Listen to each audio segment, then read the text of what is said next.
السلام عليكم ورحمة الله.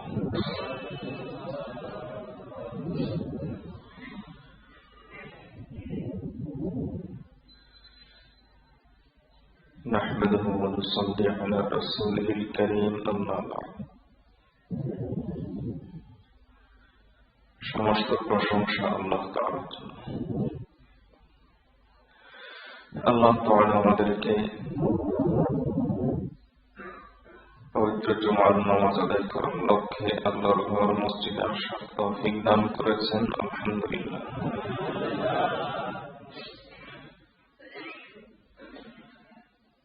ধারাবাহিক আলোচনা চলে আসছে আমাদের নবীজি সাল্লাল্লাহু আলাইহি ওয়াসাল্লামকে ভালোবাসবো কেন এই বিষয় নিয়ে।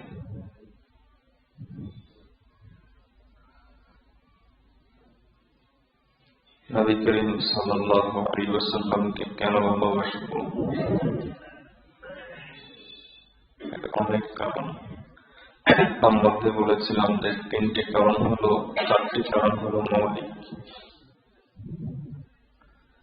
মৌলিক চারটি কারণের মধ্য থেকে তিনটি কারণের উল্লেখ এ পর্যন্ত আমরা করে এসেছি, শুনে এসেছি, আলহামদুলিল্লাহ।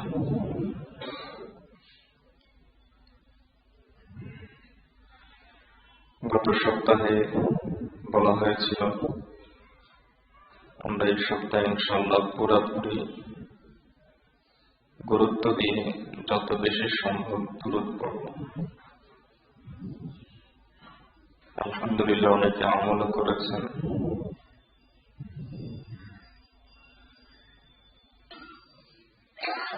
আল্লাহর এমন বান্দা আছেন আমাদের মাঝে, আলহামদুলিল্লাহ। আমাকে জানিয়েছেন অনেক 2 লক্ষ করে দরুদ পড়েছেন। আল্লাহ তাআলা তার এই আমলকে কবুল করুন। আমাদের মধ্যে অনেকেই হয়তো অনেক দরুদ পড়েছেন এই সপ্তাহে। রাসূলুল্লাহ সাল্লাল্লাহু আলাইহি ওয়াসাল্লামের একজন সাহাবী ছিলেন হযরত উবাই ইবনে কাব রাদিয়াল্লাহু তাআলা।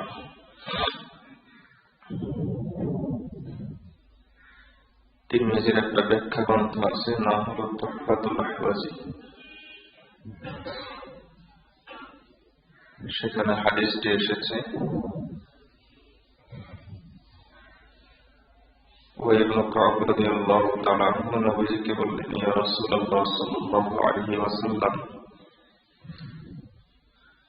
আমার প্রতিদিনকার যে জিকির আজকার, যে মামুলাত আছে, আমল আছে, তাসবিহ তাহলিল, তাহলে বোঝা গেল সাহাবায়ে কেরাম দিনের একটা নির্দিষ্ট সময় জিকিরের জন্য বের করতেন। তিনি বললেন যে প্রতিদিনকার জিকির আজকারের মধ্যে আমি কতটুকু দরুদের জন্য রাখবো, কি পরিমাণ অংশ দরুদের জন্য রাখবো। নবী করিম সাল্লাল্লাহু আলাইহি ওয়াসাল্লাম উত্তর দিলেন, তোমার যতটুকু ইচ্ছা। তিনি বললেন, তাহলে 4 ভাগের 1 ভাগ রাখি। নবীজি বললেন, ইচ্ছা। তবে ওয়াইন জিদ্দা খায়রুল লাক, যদি এর চাইতে বেশি সময় রাখো তোমার জন্য ভালো হবে। সাহাবী বললেন যে তাহলে 3 ভাগের 1 ভাগ রাখি। নবীজি বললেন ইচ্ছা, তোমার ইখতিয়ার। ওয়াইন জিদ্দা খায়রুল লাক, যদি এর চাইতে বাড়াও তাহলে তোমার জন্য ভালো হবে। এবার তিনি বললেন তাহলে 3 ভাগের 2 ভাগ রাখি। নবীজি সাল্লাল্লাহু আলাইহি ওয়াসাল্লাম বলেন ইচ্ছা তোমার, তবে যদি তুমি এর চাইতে বেশি সময় রাখো তোমার জন্য ভালো হবে। ইবনে কাব রাদিয়াল্লাহু তাআলা বললেন তাহলে তো ইয়া রাসূলুল্লাহ সাল্লাল্লাহু আলাইহি ওয়াসাল্লাম অন্য সকল তাসবিহ তাহলিল বাদ দিয়ে আমি শুধু দরুদই পড়ি। রাসূলুল্লাহ সাল্লাল্লাহু আলাইহি ওয়াসাল্লাম বললেন যদি এমনটি হয় তাহলে তো তোমার সকল চিন্তা দূর হয়ে গেল। দরুদের আমল এমন এক আমল যেখানে তাসবিহ আছে, তাহলিল আছে, আল্লাহর পবিত্রতার ঘোষণা আছে, জিকির আছে, দোয়া আছে, সবগুলো একসাথে আছে। এই জন্য আব্দুল হক মুহাদ্দিস দেহলভী রাহমাতুল্লাহ আলাইহি লেখেন, যে ব্যক্তি দুনিয়াতে বেশি করে দুরূদ শরীফ পড়বে আল্লাহ তাআলা তার দুনিয়ার পেরেশানি দূর করবেন, আখিরাতের পেরেশানি দূর করবেন। দুরূদ নিয়ে স্বতন্ত্র আলোচনা করব ইনশাআল্লাহ। নবী করিম সাল্লাল্লাহু আলাইহি ওয়াসাল্লামকে মহব্বত করার পদ্ধতি কি, সে পদ্ধতি সম্পর্কে আলোচনা করতে গিয়ে একদিন শুধু দরুদ নিয়ে ইনশাআল্লাহ আলোচনা করব। তারা আব্দুল হক মুহাদ্দিস দেহলভী রাহমাতুল্লাহ আলাইহি আর একটা কথা বলে সামনের আলোচনা চলে যাচ্ছে। আব্দুল হক মুহাদ্দিস দেহলভী রাহমাতুল্লাহ আলাইহি বলেন আমাদের নবী আমাদের উপর সীমাহীন উপকার করেছেন। তার উপকারিতা, তার ইহসান, তার দয়া আমাদের উপর কি পরিমাণ তা বলে শেষ করার মতো নয়। নিয়ম হলো উপকারের পরিবর্তে উপকার করা। সেই হিসাবে আমরা আমাদের নবীজির উপকার কিভাবে করব? যদি বেশি করে দুরূদ পড়া হয় তাহলে নবীজির ইহসান, নবীজির দয়া কিছুটা হলেও শোধ করা হয়। এজন্য তিনি বলেন যে যার অন্তরে নবীজির দয়ার ব্যাপারে অনুধাবন যে পরিমাণ আছে, যে তিনি আমাদের প্রতি কি পরিমাণ দয়া করেছেন, কি পরিমাণ তিনি আমাদের উপর উপকার করেছেন, এই অনুভূতি যার অন্তরে যে পরিমাণ আছে তার জীবনে দরুদ সে পরিমাণ থাকবে। মুখে বললাম তিনি অনেক উপকার করেছেন। আব্দুল হক মুহাদ্দিস দেহলভী রাহমাতুল্লাহ আলাইহি বলেন মুখে ঋণ স্বীকার করলাম কিন্তু দরুদ পড়লাম না। তাহলে এর অর্থ হলো তিনি আমার উপর উপকার করেছেন এটা দাবি করলাম কিন্তু বাস্তবে তার প্রমাণ দিলাম না। আর ইসলাম শুধু দাবির নাম নয়, দাবির পাশাপাশি প্রমাণও দিতে হয়, দাবি করতে হয়। যেমন সাক্ষী দিতে হয় লা ইলাহা ইল্লাল্লাহ, সাক্ষী দিতে হয় মুহাম্মাদুর রাসূলুল্লাহ সাল্লাল্লাহু আলাইহি ওয়াসাল্লাম।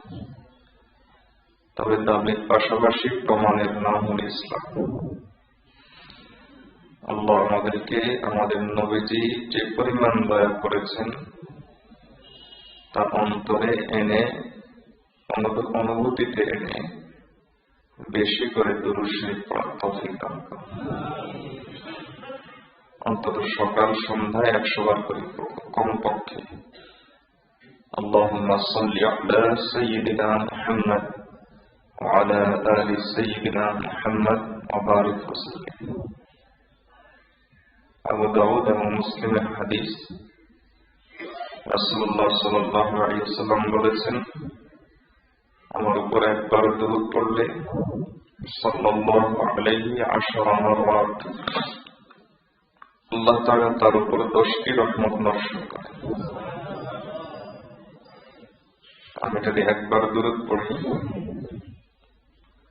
100 বার দুরূদ পড়ি, তাহলে 1000 রহমত আল্লাহ আমাকে দিবেন। 200 বার পড়লে 2000 রহমত।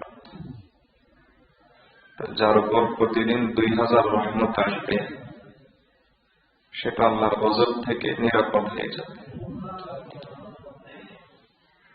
আল্লাহর রহমত আকর্ষণ করে। আমাদের বড়রা দেখেন, চুম্বক লোহাকে যেমন আকর্ষণ করে, ঠিক তেমনি ভাবে আল্লাহর রহমত আকর্ষণ করার 2টা আমল হলো অনেক বড় আমল। এই 2টা আমল বান্দার জীবনে চলে আসলে আল্লাহর রহমত আকর্ষণ করে। একটা হলো কোরআন তেলাওয়াত। কোরআন তেলাওয়াত যত করব, আল্লাহর রহমত আমার জন্য তত আসবে। আর দ্বিতীয় হলো দুরূদ শরীফ। দুরূদ শরীফ যত বেশি পড়ব, আল্লাহর রহমত আমার উপর তত বেশি আসবে। এই 2টা আমল আল্লাহর রহমতকে আকর্ষণ করে, টেনে আনে। 2টা আমল আমরা ইনশাআল্লাহ করব ইনশাআল্লাহ। কমপক্ষে সকালে 100 বার দুরূদ, সন্ধ্যায় 100 বার দুরূদ। কোনদিন যদি মিস হয়ে যায়, তাহলে সেটা দুপুরে বিকালের সময় মতো ইনশাআল্লাহ আদায় করে দেব। আমাদের নবী করিম সাল্লাল্লাহু আলাইহি ওয়াসাল্লামকে আমরা যেসব কারণে ভালোবাসব, তার 4th নম্বর কারণ, যেহেতু তিনি ছিলেন সকল দিক থেকে পরিপূর্ণ।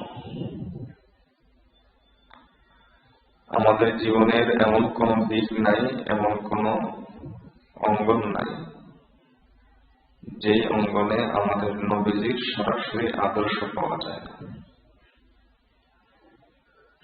আল্লাহ আমাদেরকে এমন এক নবী দান করেছেন, তিনি গরিবের জন্য আদর্শ, ধনীর জন্য আদর্শ, রাজার জন্য আদর্শ, প্রজার জন্য আদর্শ, সকলের জন্য তিনি আদর্শ। কারি তৈয়ব সাহেব রহমতুল্লাহ আলাইহি দারুল উলুম দেওবন্দের দীর্ঘকালের মুহতামিম, তিনি বলেন যে যদি তুমি রাখাল হও, তাহলে রাখাল মুহাম্মদকে দেখো সাল্লাল্লাহু আলাইহি ওয়াসাল্লাম। যদি তুমি কৃষক হও, তাহলে নবীজি কৃষকও ছিলেন, কৃষিকাজও করেছেন, মানে কৃষক মুহাম্মদকে দেখো। যদি তুমি চাকরি করো, চাকরিজীবী হও, তাহলে খাদিজার চাকরি করেছেন নবীজি, তাহলে চাকরিজীবী মুহাম্মদকে দেখো। তিনি আরো নিচ থেকে এসেছেন, শিশু হলে শিশু মুহাম্মদকে দেখো। কিভাবে শিশুবেলায় তিনি ইনসাফ কায়েম করেছেন। তরুণ হলে তরুণ মুহাম্মদকে দেখো, যুবক হলে যুবক মুহাম্মদকে দেখো। যদি তোমার সাংসারিক জীবনে চাকরিজীবী হও, তাহলে চাকরিজীবী মুহাম্মদকে দেখো। যদি বক্তা হও, খতিব হও, তাহলে মদিনার খতিব মুহাম্মদ সাল্লাল্লাহু আলাইহি ওয়াসাল্লামকে দেখো। যদি তুমি ওয়াইজ হও, তাহলে মদিনার ওয়াইজ মুহাম্মদুর রাসূলুল্লাহ সাল্লাল্লাহু আলাইহি ওয়াসাল্লামকে দেখো। যদি তুমি ব্যবসায়ী হও, তাহলে ব্যবসায়ী মুহাম্মদকে দেখো। যদি তুমি বিচারপতি হও, তাহলে বিচারপতি মুহাম্মদ রাসূলুল্লাহ সাল্লাল্লাহু আলাইহি ওয়াসাল্লামকে দেখো। যদি তুমি সমাজপতি হও তাহলে সমাজপতি মুহাম্মদ রাসূলুল্লাহ সাল্লাল্লাহু আলাইহি ওয়াসাল্লামকে দেখো। যদি তুমি রাষ্ট্রপ্রধান হও তাহলে মদিনার রাষ্ট্রনায়ক মুহাম্মদ রাসূলুল্লাহ সাল্লাল্লাহু আলাইহি ওয়াসাল্লামকে দেখো। তোমার রাষ্ট্র যদি বহিরাগত রাষ্ট্রের সাথে যোগাযোগের প্রয়োজন মনে করো তাহলে বহিরাগত রাষ্ট্রের সাথে সুসম্পর্ক রক্ষাকারী মুহাম্মদ রাসূলুল্লাহ সাল্লাল্লাহু আলাইহি ওয়াসাল্লামকে দেখো। যদি তুমি বসা থাকো তাহলে যিনি বসেছেন নবী মুহাম্মদ রাসূলুল্লাহ সাল্লাল্লাহু আলাইহি ওয়াসাল্লাম তাকে দেখো। যদি একা বসো তাহলে যিনি একা বসে থাকতেন তার প্রতি তাকাও। আর যদি তুমি মানুষের মাঝে বসে থাকো মানুষের মাঝে নবীজি কিভাবে বসতেন সেটা দেখো।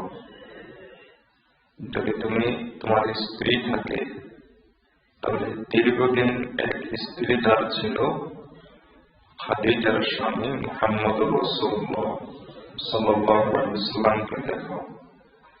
যদি তোমার একাধিক স্ত্রী হয় তাহলে একাধিক স্ত্রীর স্বামী মুহাম্মদ রাসূলুল্লাহ সাল্লাল্লাহু আলাইহি ওয়াসাল্লামকে দেখো। যদি তুমি সন্তানের পিতা হও তাহলে পিতা মুহাম্মদ রাসূলুল্লাহ সাল্লাল্লাহু আলাইহি ওয়াসাল্লামকে দেখো। যদি তুমি ছেলের পিতা হও তাহলে ইব্রাহিম আবুল কাসিমের পিতা মুহাম্মদ রাসূলুল্লাহ সাল্লাল্লাহু আলাইহি ওয়াসাল্লামকে দেখো। যদি তুমি মেয়ের পিতা হও তাহলে ফাতেমা রুকাইয়ার পিতা মুহাম্মদ রাসূলুল্লাহ সাল্লাল্লাহু আলাইহি ওয়াসাল্লামকে দেখো। যদি তুমি নানা হও দাদা হও তাহলে হাসান হুসাইনের নানা মুহাম্মদ রাসূলুল্লাহ সাল্লাল্লাহু আলাইহি ওয়াসাল্লামকে দেখো। মোট কথা তুমি যাই হও না কেন, যেখানেই থাকো না কেন, যে কাজেই থাকো না কেন, এমন কোন অঙ্গন নেই, এমন কোন পরিস্থিতি নেই, এমন কোন পরিবেশ নেই যার জন্য আমাদের নবীজির মধ্যে সরাসরি আদর্শ খুঁজে পাওয়া যাবে না। সকল ক্ষেত্রে সকল পরিবেশে সকলের জন্য আদর্শ হলেন নবী মুহাম্মদ রাসূলুল্লাহ সাল্লাল্লাহু আলাইহি ওয়াসাল্লাম। আল্লাহ তাআলা আমাদেরকে এমন নবী দান করেছেন, আলহামদুলিল্লাহ। আমরা আমাদের নবীজিকে ভালোবাসবো চারটি কারণ। এই চারটি কারণ হলো মৌলিক, এছাড়াও আর অনেক কারণ আছে। প্রশ্ন হলো ভালোবাসার পদ্ধতিটা কি হবে? এটা হলো সবচেয়ে গুরুত্বপূর্ণ বিষয়। তাফসীর অনেকদিন তো তাফসীর করা যাচ্ছে না, তাফসীর এই বিষয় নিয়ে আলোচনা চলছে। সেখানে বলেছিলাম যে ইবলিস অত্যন্ত ধূর্ত চালাক, এতই চালাক মুফতি শফি রহমতুল্লাহ বলতেন ইবলিসের চালাকি বোঝানোর জন্য মৌলवी का शैतान मौलवी होता है। মুফতি শফি রহমতুল্লাহ ইবলিসের চালাকি বোঝানোর জন্য বলতেন মৌলवी সাহেবের শয়তান মৌলवी সাহেব হয়। অর্থাৎ যার যে লাইনে আবেগ, যে লাইনে তার যোগ্যতা, স্পৃহা, উদ্দীপনা বেশি, ইবলিস তাকে ওই লাইনে গুমরাহ করবে।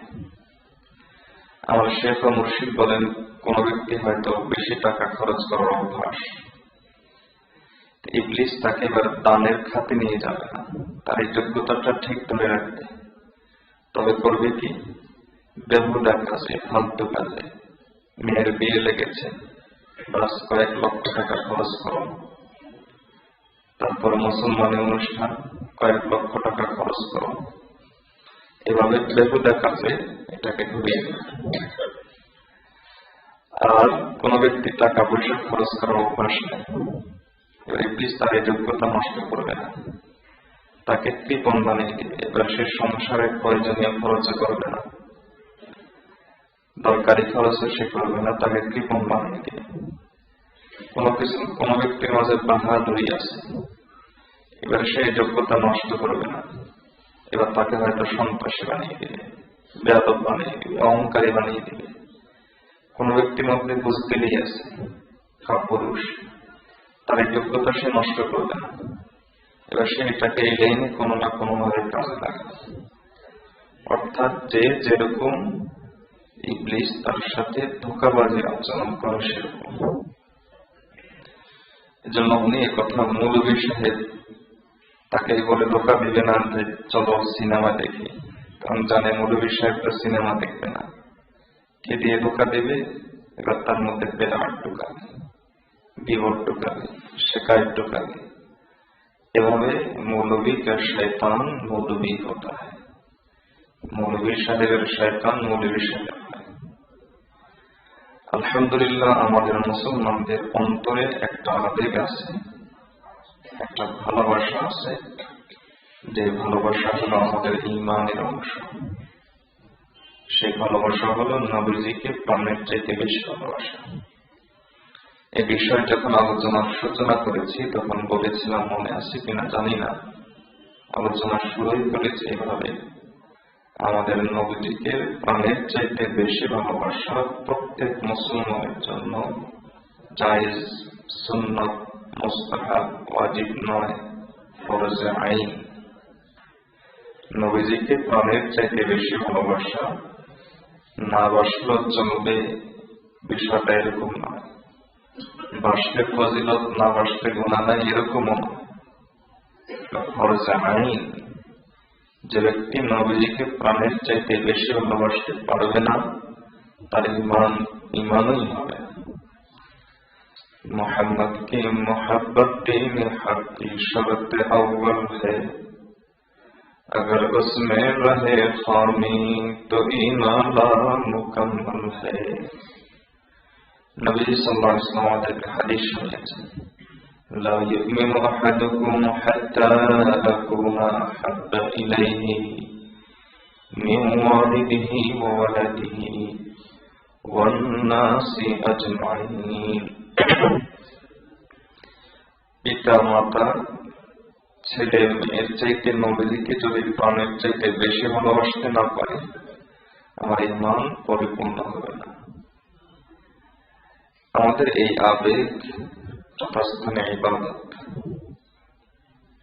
কিন্তু এই আবেগকে ঘুরায় কিভাবে শয়তান দেখে।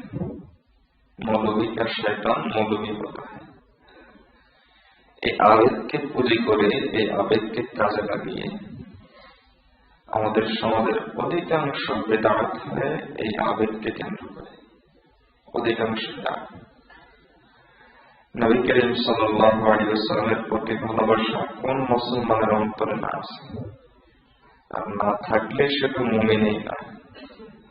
কিন্তু এটাকে কাজে লাগিয়ে শয়তানের বেদাত ঢোকাবে। তার মধ্যে একটা বেদাত হবে যে নিজের মন গড়া মতো ভালোবাসা প্রকাশ করা। নবীজিকে নিজের মন গড়া মতো ভালোবাসা প্রকাশ করা যায় না। দুই ভালোবাসার ক্ষেত্রে কোনো সীমা নাই। একটা হলো আল্লাহর প্রতি মাখলুকের ভালোবাসা, এটার ক্ষেত্রে কি পরিমাণ ভালোবাসবো পরিমাণ নাই, যে পরিমাণ পাবো সে পরিমাণ। আরেকটা হলো নবী করিম সাল্লাল্লাহু আলাইহি ওয়াসাল্লামের প্রতি ভালোবাসা, কি পরিমাণ ভালোবাসবো এর কোনো সীমানা নাই, যে পরিমাণ পাবো সে পরিমাণ ভালোবাসা। তোমার শক্তিতে সামর্থ্যে যতটুকু আছে সে পরিমাণ ভালোবাসা। मोहब्बत करते हो लेकिन मोहब्बत नहीं जिसमें शिद्दत नहीं है। এজন্য কবি বলেন, এই দুই ভালোবাসার মধ্যে যদি তীব্রতা না থাকে, সীমাহীনতা না থাকে, তাহলে এই ভালোবাসার মাপকাঠিতে পাশই করতে পারবে না, উত্তীর্ণ হতে পারবে না। আল্লাহর প্রতি ভালোবাসা এবং নবীজির প্রতি ভালোবাসার মধ্যে তীব্রতা থাকতে হবে, সীমাহীনতা থাকতে হবে। আল্লাহ আমাদেরকে সীমাহীন ভালোবাসার তৌফিক দান। রাসূলুল্লাহ সাল্লাল্লাহু আলাইহি ওয়াসাল্লামকে কিভাবে ভালোবাসতে হবে এটা নবীজি সরাসরি শিখিয়েছেন সাহাবায়ে কেরামকে। কারণ নবীজিকে ভালোবাসা যেহেতু ইবাদত এবং তাকে ভালোবাসা যেহেতু ঈমানের অংশ, আর নবীজি এসেছেন আমাদেরকে ঈমান শিক্ষা দেওয়ার জন্য, আমাদেরকে ইবাদত শেখানোর জন্য। এই ভালোবাসা যেহেতু ঈমানের অংশ, ইবাদতের অংশ, কাজে কিভাবে ভালোবাসতে হবে এটা তিনি আমাদেরকে শিক্ষা দিয়েছেন। এটা তার মিশন ছিল যে তিনি আমাদেরকে ইবাদত শিখাবেন, ঈমান শিখাবেন। তো যেহেতু এটা তার মিশন ছিল, কাজে তিনি শিক্ষা দিয়েছেন যে আমাদেরকে কিভাবে ভালোবাসতে হবে। এই শিক্ষার ক্ষেত্রে শিক্ষক মুহাম্মদ রাসূলুল্লাহ সাল্লাল্লাহু আলাইহি ওয়াসাল্লামের শিক্ষক ছিলেন আল্লাহ, আর শিক্ষক মুহাম্মদ রাসূলুল্লাহ সাল্লাল্লাহু আলাইহি ওয়াসাল্লামের ছাত্র ছিলেন সরাসরি সাহাবায়ে কেরাম।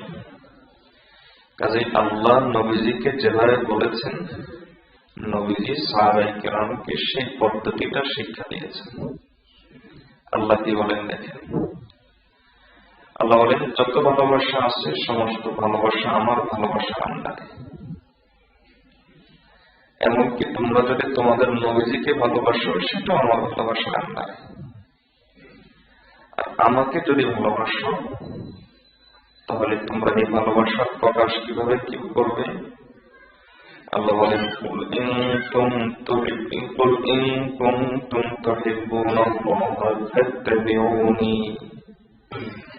খুব গভীরভাবে একটা শব্দ খেয়াল করি, ফাত্তাবিউনি। নবীজি আপনি বলে দিন যদি গোলাম হিসাবে তারা আমাকে ভালোবাসে, আপনাকে ভালোবেসে আপনার অনুসরণ করলেই আমাকে ভালোবাসা হয়ে যাবে। আল্লাহ অন্য আয়াতে আরো স্পষ্ট করে বলেন, وَمَن يُطِعِ الرَّسُولَ فَقَدْ أَطَاعَ اللَّهَ। আল্লাহ বলেন নবীজি আপনি বলে দিন যে ব্যক্তি আপনাকে মানবে, আপনাকে অনুসরণ করবে, আপনাকে ভালোবাসবে, আপনার কথা মানবে, আপনার কথা মতো চলবে, সে ব্যক্তি আমাকে ভালোবাসলো, আমার অনুসরণ করলো, আমার কথা মানলো। এর থেকে স্পষ্ট কথা তো মনে হয় আর বলার দরকার নেই। আল্লাহ পরিষ্কার ভাষায় বলে দিয়েছেন যে নবীজিকে যদি তুমি ভালোবাসতে চাও তাহলে এর মাপকাঠি হলো তার অনুসরণ করো। আর আল্লাহ কোরআন মাজিদের মধ্যে পরিষ্কার ভাষায় বলে দিয়েছেন যে তোমাদের নবীকে যদি তুমি অনুসরণ করো তাহলে আমি আল্লাহকে অনুসরণ করা হবে। তাকে যদি ভালোবাসো আমাকে ভালোবাসা হবে, তাকে যদি অনুসরণ করো আমাকে অনুসরণ করা হবে। এজন্য দেখবেন অনেক সময় নবীজির মুহাব্বতে চোখের পানি বেশি আসে, আল্লাহর মুহাব্বতে চোখের পানির পরিমাণ আসে, কিন্তু তুলনামূলক এই মুহাব্বতের চেয়ে কম আসে। কারণ হলো এটা হলো মাধ্যম আল্লাহকে ভালোবাসা, এটা কাছে পাওয়া যাচ্ছে, আর এটা একটু দূরের জিনিস, এটা আকর্ষণ তুলনামূলক একটু কম, এটা মাধ্যমে হয়ে তারপর ওখানে। তা আল্লাহর প্রতি আকর্ষণ, আল্লাহর প্রতি ভালোবাসা যে লাইনে, যেই তরিকায় যেতে হয়, যে পথে যেতে হয়, সেই পথের নাম হলো মুহাম্মাদুর রাসূলুল্লাহ সাল্লাল্লাহু আলাইহি ওয়াসাল্লাম। যেমন বিদ্যুৎ আসে একটা লাইন দিয়ে, কেন্দ্র হলো কাপ্তাই, ঠিক তেমনি ভাবে সকল ভালোবাসার কেন্দ্র হলো আল্লাহ, আর লাইনটার নাম হলো মুহাম্মাদুর রাসূলুল্লাহ সাল্লাল্লাহু আলাইহি ওয়াসাল্লাম। আল্লাহ কোরআন মাজিদে এটা বলে দিয়েছেন। এবার সাহাবায়ে কেরামকে দেখেন, পেছনের কথা মনে রাখেন। নবীজির শিক্ষককে আল্লাহ, নবীজি আল্লাহ তাআলা থেকে শিখে নবীজিও শিক্ষক হয়েছে। এখন নবীজি বলেন ইন্নামা বুইসতু মুআল্লিমা, আমি আল্লাহর পক্ষ থেকে শিক্ষক হিসাবে পাঠিয়েছি। দুনিয়ার কোন মানুষ আমার শিক্ষক হতে পারে না, কারণ আমি সকলের চাইতে শ্রেষ্ঠ, আমার শিক্ষক হবে কে? এজন্য আমার শিক্ষক হলেন সরাসরি আল্লাহ। তার পক্ষ থেকে আমি শিক্ষক হিসেবে পাঠিয়েছি। এবার সাহাবায়ে কেরাম তার সরাসরি ছাত্র। কেমন ছাত্র দেখেন, সাহাবায়ে কেরামের জীবনীতে বৈশিষ্ট্য এসেছে যে সাহাবায়ে কেরামের কি কি বৈশিষ্ট্য ছিল। তার মধ্য থেকে কিছু বৈশিষ্ট্য তো মুসলিমরাই বলেছে। হযরত ওমর রাদিয়াল্লাহু তাআলা সময় যখন দেশের পর দেশ ইসলামের ছায়াতলে আসছিল, তো রোম এবং পারস্য যখন তছনছ হয়ে যাচ্ছিল ইসলামের কাছে, ওমর রাদিয়াল্লাহু তাআলা কেমন, তার প্রতাপ কেমন, কিভাবে তিনি রাজত্ব চালান এবং এই বিশাল বিজয়ের পেছনে রহস্য কি, এই সব বিষয়কে কেন্দ্র করে ওই সময়ের রোম সাম্রাজ্য একটা গোয়েন্দা সংস্থা করল। গোয়েন্দা সংস্থা করে পাঠানো হলো মদিনাতে। শত্রুর বিপক্ষ শক্তির রহস্য যদি উদ্ঘাটন করা যায় তাহলে তাদেরকে ঘায়েল করা সহজ হয়। এজন্য পাঠানো হলো মদিনাতে। মদিনাতে পাঠানোর পর ওই লোক এসে ওই গোয়েন্দা সংস্থার একজন গোয়েন্দা, ঝানু গোয়েন্দা। এখন যেমন মুসলমানদের বিরুদ্ধে বিভিন্ন ধরনের গোয়েন্দা সংস্থা আছে, ঠিক ওরকম ভাবে একটা দল গোয়েন্দা সংস্থা পাঠানো হলো মদিনাতে। এসে তারা একটা রিপোর্ট দিল। প্রথমে সে মদিনার এই বিশাল বিজয় নেতা হযরত ওমর, যিনি গোটা দুনিয়ার দুই তৃতীয়াংশ তিনি চালাচ্ছেন। আমরা তো মনে করি অর্ধেক না, মূলত 3 ভাগের 2 ভাগ তিনি গোটা দুনিয়ার শাসন করেছেন। তৎকালীন আবাদী অঞ্চলের, আবাদী অঞ্চল বলতে যেমন আমেরিকা পরবর্তীতে তৈরি, তখন আবাদী ছিল না, তৎকালীন দুনিয়ার আবাদী অঞ্চলের হযরত ওমর রাদিয়াল্লাহু তাআলা আনহু এত মহান ব্যক্তি কি রহস্য দিয়ে গোটা দুনিয়াকে জয় করে নিচ্ছে। এই মর্মে গোয়েন্দা সংস্থা যখন তদন্তের জন্য আসলো, এসে ওমর রাদিয়াল্লাহু তাআলাকে অনেক খোঁজাখুঁজি করার পর পেল একটা গাছের নিচে। তিনি সেখানে বসে বিশ্রাম নিচ্ছেন। কোন প্রকার প্রটোকল নাই, একেবারেই একা, কোন পাহারাদার নাই। হযরত ওমর রাদিয়াল্লাহু তাআলা সেখানে বিশ্রাম নিচ্ছেন। এক লোককে জিজ্ঞেস করা হলো, আমিরুল মুমিনিন কে, মুসলমানদের শাসককে? দেখানো হলো ওই ব্যক্তি।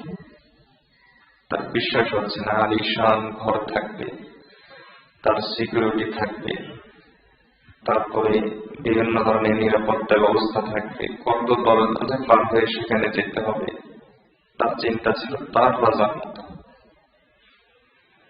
কিন্তু ওমর রাদিয়াল্লাহু তাআলাকে সেখানে দেখে সে অনেকক্ষণ চিন্তা করল। চিন্তা করে সে ফিরে চলে আসলো। এরপরে মদিনা রাষ্ট্র বিভিন্ন জায়গায় সে খোঁজ নিল। দেখি এত দেশের পর দেশ যে জয় করছে, তাদের কি পরিমাণ অস্ত্র বারুদ আছে, কি পরিমাণ তলোয়ার আছে, কি পরিমাণ সৈন্যবাহিনী আছে। দেখে যে এগুলো খুব কিছু নাই, খুব একটা নাই। তো চিন্তায় পড়ে গেল, তাহলে কি রহস্য? খুবই বড় গোয়েন্দা ছিল, রোমের সবচেয়ে বড় গোয়েন্দা। তারপর সে রিপোর্ট পেশ করল। রিপোর্ট পেশ করে বলল যে আমার চোখে ধরা খেয়েছে তাদের গুণ হলো 4টা, এদের যোগ্যতা হলো 4টা। রুহবানুম বিল-লাইল ফুরসানুম ফিন-নাহার লা ইয়াকুলুনা মিন যিম্মাতিহিম ইল্লা বিসামান ওয়া লা ইয়াদখুলুনা ফি ক্বরিয়াতিন ইল্লা বিসালাম। এদের গুণ হলো 4টা। একটা হলো এরা রাতের বেলায় দরবেশ, রাতের বেলায় জমিনে বসে জায়নামাজে বসে আরশের মালিকের সাথে যোগাযোগ তৈরি করে রাখে। সমস্ত শক্তির মালিককে আলা ইন্নাল কুওয়াতা বিল্লাহি জামিআ, সমস্ত শক্তির মালিক একমাত্র আল্লাহ। ইন্নাল্লাহা আলা কুল্লি শাইইন কাদির, সকল কিছুর উপর তিনি শক্তি রাখেন। তাবারাকাল্লাযী বিয়াদিহিল মুলকু, গোটা বিশ্বের মালিকানা তার হাতে। ওয়ালিল্লাহি মা ফিস সামাওয়াতি ওয়া মা ফিল আরদ, আসমান এবং জমিনের মধ্যে যা কিছু আছে সব কিছু আল্লাহর। লিল্লাহিল মাশরিক ওয়াল মাগরিব, পূর্ব আল্লাহর, পশ্চিম আল্লাহর, দক্ষিণ আল্লাহর, উত্তর আল্লাহর। আইনামা তুওয়াল্লু ওয়ুজুহাকুম ফাসাম্মা ওয়াজহুল্লাহ, যেদিকে তাকাবে সেদিকেই তুমি আল্লাহকে পাবে। ওয়া হুয়া মাআকুম আইনামা কুনতুম, তিনি সদা সর্বদা তার আপন শক্তি নিয়ে সবখানে বিরাজমান, তিনি অক্ষম নন। কুল্লু শাইইন ইয়ারজু ইলাইহি ওয়া হুয়া লা ইয়ারজু ইলা শাইইন, তিনি সকলকে ছাড়া সবকিছুই করতে পারেন, সকলেই কোনো কিছু করতে পারে না তাকে ছাড়া, তার নাম আল্লাহ। যদি তোমরা আল্লাহকে ছেড়ে দাও, ফায়াতি বিখালকিন জাদীদ, তিনি তোমাদেরকে ধ্বংস করে নতুন আরেকটা সৃষ্টি তিনি আনবেন। ওয়া মা যালিকা আলাল্লাহি বিআজিজ, এটা আল্লাহর জন্য বিন্দুমাত্র কঠিন নয়। সাহাবায়ে কেরাম এই শক্তির উৎসকে খুঁজে নিয়েছিলেন। এই শক্তির উৎসকে খুঁজে নিয়ে তারা রাতের বেলায় এই শক্তির সাথে সম্পর্ক রাখতেন। এই শক্তির নাম হলো আল্লাহ। এজন্য গোয়েন্দা সংস্থা রিপোর্ট পেশ করলো, এদের 1 নম্বর গুণ হলো, বৈশিষ্ট্য হলো, এটা হলো রাতের বেলায় দরবেশ। দিনের বেলায় এরা ঘোড়সওয়ার। ঘোড়সওয়ার মানে এটা কর্মে ব্যস্ত, হয় দুনিয়ার হালাল কাজে ব্যস্ত কিংবা দিনের কাজে ব্যস্ত। আর আমরা তো হলাম অলস জাতি। রাতের বেলা হলো শয়তানের বন্ধু। দরজার জানালা বন্ধ করে, ফেসবুক অন করে, ইন্টারনেট চালিয়ে ঘুমাতে থাকি, সারা রাত শয়তানের সাথে থাকি। ফজর নামাজের সময় যখন গণি আসে, ঘুম চেপে বসে, ঘুমিয়ে পড়ি, 11টা 12টায় উঠি। এমন অলস, এমন নিকরমা জাতি কখনো শান্তি পাওয়ার উপযুক্ত নয়। এমন নিকরমা জাতি কখনো নিরাপত্তা পাওয়ার উপযুক্ত নয়। এমন অলস জাতি কখনো নিরাপত্তা পাওয়ার উপযুক্ত নয়। আজকে আমাদেরকে অলস বানিয়ে দিয়েছে। আল্লাহ আমাদেরকে কথাগুলো তার গভীরতা সহ বোঝার তৌফিক দান করুন। হযরত ওমর রাদিয়াল্লাহু সাহাবায়ে কেরামের একটা বৈশিষ্ট্য ছিল, তারা রাতের বেলায় দরবেশ, জায়নামাজে বসে আরশের মালিকের সাথে সম্পর্ক রাখতেন। এটা হলো নবীজির প্রতি ভালোবাসা। কারণ নবী করিম সাল্লাল্লাহু আলাইহি ওয়াসাল্লাম রাতের বেলা এই পরিমাণে ইবাদত করতেন, তার পা ফুলে যেত। এক রাত তো হলো তিনি ইবাদত করতে করতে সারা রাত শুধু এই বলে ফেলেছেন, আল্লাহুম্মা আরহাম উম্মতি, হে আল্লাহ আপনি আমার উম্মতের উপর রহম করুন। আল্লাহ জিবরাইল আলাইহিস সালামকে পাঠালেন, বললেন যে আপনার আল্লাহ বলেছেন আপনি কান্না থামান, আপনার উম্মতের উপর আল্লাহ রহম করবেন, আপনি যা চান আল্লাহ তা দিবেন, আল্লাহ আপনাকে সন্তুষ্ট করে দিবেন। নবীজি বললেন, যতক্ষণ পর্যন্ত একজন উম্মত জাহান্নামে থাকবে ততক্ষণ পর্যন্ত আমি সন্তুষ্ট হব না। এই ছিলেন সাহাবায়ে কেরাম, নিজের জন্য কাঁদতেন, জাতির জন্য কাঁদতেন। আজও যারা প্রকৃত আল্লাহওয়ালা, আজও যারা প্রকৃত আশিকে রাসূল, তারা রাতের বেলায় উঠে অপরাধ করে আমরা রাতের বেলায় আমাদের জন্য চোখের পানি ফেলে।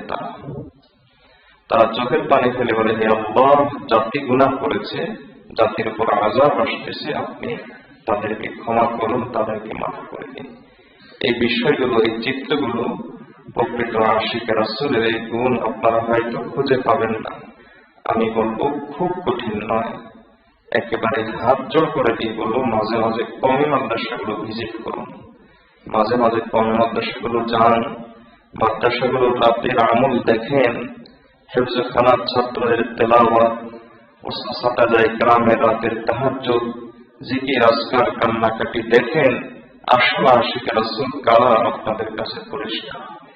আল্লাহ আমাদেরকে প্রকৃত আশিক রাসূল চেনার তৌফিক দান করুন। অফরসালুম বিন্নাহার, দিনের বেলায় তারা কর্মঠ, তারা অকর্ম হয় না। এই জন্য প্রকৃত আশিক রাসূল আলহামদুলিল্লাহ কেউ বেকার থাকে না। আপনি দেখবেন মাস্টার্স পাস, অনেক ডিগ্রি নিয়েছে, আমার চোখে এরকম একাধিক আছে চাকরি খুঁজে পায়, কিন্তু আপনি একজন হক্কানি আলেম, চাই তিনি ছোট আলেম, একজন হক্কানি আলেম, তাকে বেকার পাবেন না। যদি সে বেকার থাকে তাহলে অর্থ হলো সে তার জগৎ থেকে চলে এসেছে, সে তার জগৎ থেকে বের হয়ে যাওয়ার কারণে আল্লাহ তাকে দুনিয়ামুখী করে দিয়েছেন। সে আল্লাহকে ছেড়েছে, আল্লাহ তাকে ছেড়েছে। কিন্তু যদি সে আল্লাহমুখী থাকে, ইলমের সাথে তার জড়িত থাকে, অন্তত একটা নুরানি মাদ্রাসা হলো দেখবেন চাকরি করে। এবং আমরা 50,000 টাকা ইনকাম করে যে পরিমাণ সুখে নাই, ওই লোকটা 5,000 টাকা ইনকাম করে চাইতে বেশি সুখ থাকে। কয় টাকা দামের জামা গায়ে দিয়ে আমরা, নয় 80 টাকা, 100 না, 200 না, 300 টাকা খরচ, কিন্তু দেখবেন ওই লোকটা যে 5,000 টাকা দামের চাকরি করে, তার জামের খরচ হলো 500 টাকা। কোত্থেকে আসে, কোত্থেকে আসে সে নিজেও জানে না। আপনি বলবেন কিভাবে, আপনাকে বলবে কিভাবে? কারণ যে লোকটা আল্লাহর হয়ে যায়, আল্লাহ তার জন্য হয়ে যান। প্রকৃত আশিক রাসূল আল্লাহর জন্য হয়ে যায়, তাই আল্লাহ তাআলা তার জন্য হয়ে যান। আল্লাহ তাআলা তার দুনিয়াও ব্যবস্থা করে দেন, আখিরাতে ইনশাআল্লাহ আল্লাহ তাকে নাজাত দিবেন। অফরসালুম বিন্নাহার, যারা প্রকৃত আশিক রাসূল তারা দেশের জন্য বোঝা হয় না। শত্রুরা বোঝা বলবে, তাই আপনারাও বোঝা বলবেন না। দোহাই লাগে, একজন আলেম দেখান যে দেশের জন্য বোঝা এবং বেকার পাবেন না। আমি চ্যালেঞ্জ করে বলছি, আজকে মসজিদে বসে আপনি পাবেন না একজন আলেমকে খুঁজে বের করতে যিনি দেশের জন্য বোঝা হয়ে আছেন, বেকার হয়ে আছেন। আলহামদুলিল্লাহ, কারণ প্রকৃত আশিক রাসূল, প্রকৃত আশিক রাসূল আমরা হতে পারবো কিভাবে? নবীজি বলেন যে তোমরা যারা সাধারণ মানুষ তারা প্রকৃত আশিক রাসূল হও। কিভাবে? 1 নম্বর, যারা আসল আশিক রাসূল তাদের মতো করে তোমরা রাতের তাহাজ্জুদ আদায় করো, জিকির করো, আজকার করো, আল্লাহর কাছে কিছু চোখের পানি দাও। কি হবে ফজিলত? ওয়ারাজুলুন যাকারাল্লাহা খালিয়ান ফাফাদাত আইনাহু, আল্লাহ আরশের নিচে তোমাকে ছায়া দিবেন। প্রকৃত আশিক রাসূল হলে কোথায় ছায়া পাওয়া যাবে? আরশের নিচে ছায়া পাও। 2 নম্বর, তোমরা হতে পারো কিভাবে? আলেম ওলামা 24 ঘন্টা দিন নিয়ে মেহনত করে, তোমরা মাঝে মাঝে 3 দিন যাও, 40 দিন যাও, মাঝে মাঝে সাল লাগাও, মাঝে মাঝে আলেম ওলামার মজলিসে যাও, মাঝে মাঝে ওয়াজে যাও, মাঝে মাঝে মাহফিলে যাও, মাঝে মাঝে হক্কানি ওলামা ইকরামের সামনে গিয়ে বসো, তাদের থেকে আমল শিখে আসো, দ্বীনের কাজ করো, আপন এলাকায় এসে মানুষের সেবা করো, মানুষের সাথে সহমর্মিতা করো, কাউকে কষ্ট দিও না। তাহলে ওই আশিক রাসূলের অনুসরণ তোমার হয়ে যাবে। আর যদি না হয় তাহলে সূরা মুলকের আয়াত, জাহান্নামে যখন হবে তখন জিজ্ঞেস করবে ঘটনা কি, জাহান্নামে আসলা কেন? ক্বালু লাউ কুন্না নাসমাউ আও না'কিলু মা কুন্না মিন আসহাবিস সাঈর। ওগো আল্লাহ, যদি আসল আশিক রাসূল আলেম হয়ে যেতাম তাহলে আমি আজকে জাহান্নামে আসতাম না, অথবা আসল আশিক রাসূলের পথ যদি অনুসরণ করতাম তাহলে আজকে আমি জাহান্নামে আসতাম না। সাহাবায়ে কেরামের পাকে বৈশিষ্ট্য এবং প্রকৃত আশিক রাসূল হওয়ার কি কি উপায়, এগুলো সম্পর্কে বিস্তারিত আলোচনা আরো সামনে করা হবে। আল্লাহ আমাদের সকলকে প্রকৃত আশিক রাসূল হওয়ার তৌফিক দান করুন। নবীজির ইশক আমাদের অন্তরে জ্বালানোর তৌফিক দান করুন। নবীজিকে তীব্র থেকে তীব্রতর, এমনকি আপন প্রাণের চাইতে বেশি প্রচন্ড পিপাসার্ত অবস্থায় ঠান্ডা পানিকে মানুষ যেরকম মহব্বত করে, এর চাইতে বেশি আমাদের নবীজিকে মহব্বত করার তৌফিক দান করুন।